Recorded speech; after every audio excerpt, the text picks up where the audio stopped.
Bonjour, bonjour. Bonjour Ici, comment vous allez? Bien et vous? Très bien. Bienvenue sur le plateau des femmes d'ici. Merci. Alors, on va commencer par une question basique déjà. D'accord. C'est quoi exactement cette organisation Make Smile? D'accord. Make Smile est une association, comme vous l'avez dit, qui œuvre à l'endroit des enfants démunis. Mais la particularité de Make Smile, c'est que nous apportons du sourire aux enfants des zones rurales, c'est-à-dire des enfants qui sont hors de la ville d'Abidjan, dans des endroits vraiment, vraiment reculés et qui ont vraiment besoin du nécessaire. Voilà. Et nous œuvrons dans l'éducation, nous œuvrons aussi dans tout ce qui est social, vraiment, vêtements, alimentation, vraiment besoin de première nécessité. En matière de dons, c'est ça? En matière de dons. Mais comment est-ce que vous arrivez comment vous recensez ces enfants-là? D'accord. Pour ce qui est du recensement des enfants, je dirais qu'au départ, si je peux revenir en même temps sur l'historique, ça a été vraiment une intuition, je dirais une intuition divine.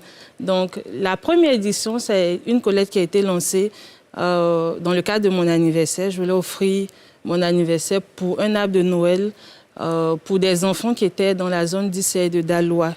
Voilà, c'est une zone que je connais beaucoup et j'avais vu les difficultés de ces enfants-là. C'est eux-mêmes qui passent actuellement, voilà, ils n'avaient jamais eu d'arbre de Noël et tout. Ouais. Donc, l'objectif de départ, c'était 2500 dons, notamment des jouets pour l'arbre de Noël. Et on a vraiment surpassé cet objectif-là, on a eu près de 4000 dons. Voilà, j'avais monté une petite communauté avec des amis et tout. Et suite à ça, puisqu'on a créé une page Facebook, il y a des personnes qui nous contactaient. Même après. Voilà, même après en inbox, soit ils ont besoin de vêtements, mais des biens qu'on avait en notre possession et qu'on donnait. Et après, c'était un déclic. Je dis, bon, est-ce que ce n'est pas réellement une vocation? Est-ce qu'on ne va pas accentuer?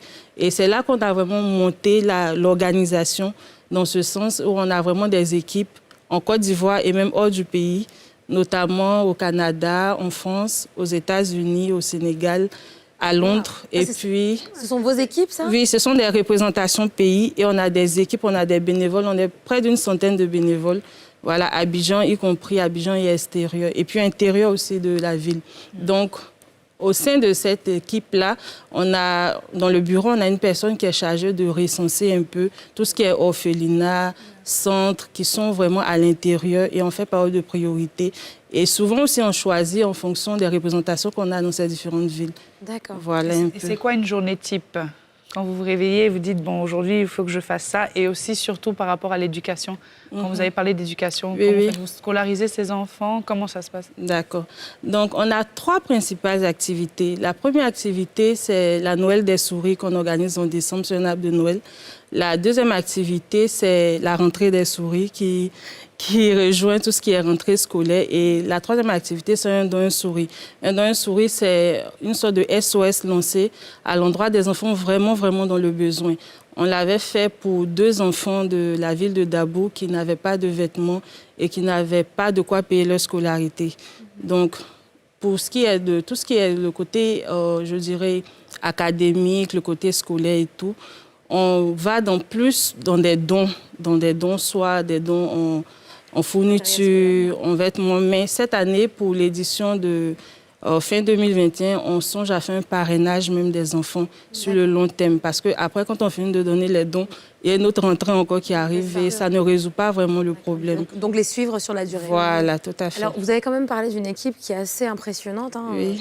en termes de déploiement à travers le monde, finalement. Oui, oui. Comment est-ce que ça fonctionne en termes de levée de fonds? Comment est-ce que cette machine fonctionne? Comment vous arrivez à entretenir et à faire développer cette association? D'accord. Au départ, nous sommes allés sur des dons en nature parce qu'on voulait vraiment la transparence. Donc, quand on a une action, on lance une collecte qui dure en moyenne 1 mois et demi. On fait tout ce qui est liste de besoins et les bénévoles en question sont des relais.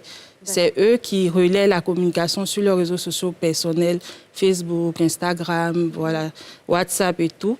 Et à la longue, c'est eux qui réceptionnent en même temps les dons par secteur. Donc, par exemple, et on a des représentations hors du pays. Eux, ils réceptionnent aussi des dons. Pour la première édition, on a des dons qui sont venus de la France et tout, qu'on a acheminés. Mais pour les autres éditions, à cause de la pandémie, on n'a pas pu... Voilà, c'était plus compliqué. Donc, exceptionnellement, pour l'étranger, on acceptait de l'argent. Voilà, des gens faisaient des dons et on nous faisait les transferts en fonction. Donc, un bénévole, il est chargé à la fois de faire la promotion de l'association et de récolter en même temps les dons et tout. Et après ça, quand on a commencé à être un peu connu, il y a des partenaires qui nous ont approchés pour nous soutenir vraiment dans ce projet-là, en fonction de notre liste de besoins. Est-ce que vous travaillez avec d'autres associations? Oui, on a déjà travaillé avec une association dans le cadre notamment de Dabo, mais on n'a pas réessayé encore, mais on n'est pas fermé. Qu'est-ce qui fait, à votre avis, votre succès sur le plan, même en termes de popularité, qui fait qu'il y a autant de personnes qui veulent vous suivre, qui veulent vous représenter à l'étranger? Il y a beaucoup d'associations qui finalement ont ce mandat aussi, les enfants défavorisés ou démunis. Qu'est-ce qui fait la différence Moi, je dirais dans un premier lieu que c'est une grâce divine. Voilà, je crois beaucoup en Dieu, je dirais que c'est une grâce divine parce que la façon même dont Make Smile a été pensé, c'était une intuition divine. Voilà, c'est comme une voie, un chemin qui m'a été montré. Et après, j'ai suivi ce chemin-là. Et je le dis tout le temps, je ne connais pas autant de personnes, je ne suis pas célèbre, mais c'est Dieu qui me dévance dans toutes choses. C'est lui qui ouvre les portes et tout. Et à côté de ça, il y a l'organisation qui est derrière et la transparence aussi. Parce que quand on fait une collecte, on est vraiment transparent. Quand on reçoit des dons, on prend des photos, on met sur la page. Quand on finit la collecte, on fait un point qu'on envoie à tous ceux qui ont fait des dons. On leur dit, par exemple, si vous n'avez pas donné de biens en nature, que vous avez donné, par exemple, 10 000 francs, voilà où l'argent est parti, voilà qui a reçu. Vraiment un plan détaillé qu'on envoie par mail. On a des groupes WhatsApp où on envoie à tous nos donneurs de souris. Bon, les personnes qui font des dons, on les appelle les donneurs de souris. Donc, il y a vraiment ce suivi-là. Et après, il y a ce qu'ils voient, au fait. Donc, après, ça les met en sécurité. Quand on lance une autre collecte, ils viennent. Et après, même, il y a d'autres personnes qui font des dons qui demandent à devenir bénévoles aussi. D'accord. Voilà. C'est comme ça qu'on a réussi vraiment à créer ce réseau. À créer ce réseau-là. C'est quoi la nature des dons? Est-ce que c'est des dons en termes d'argent, de jouets, ou on peut donner autre chose? D'accord. Comme de la nourriture. Comme de la nourriture, exactement. La nature des dons varie en fonction de l'activité. Ouais. Je prends par exemple la Noël des souris. La Noël des souris, c'est un arbre de Noël. Donc les premiers dons, ce sont des jouets.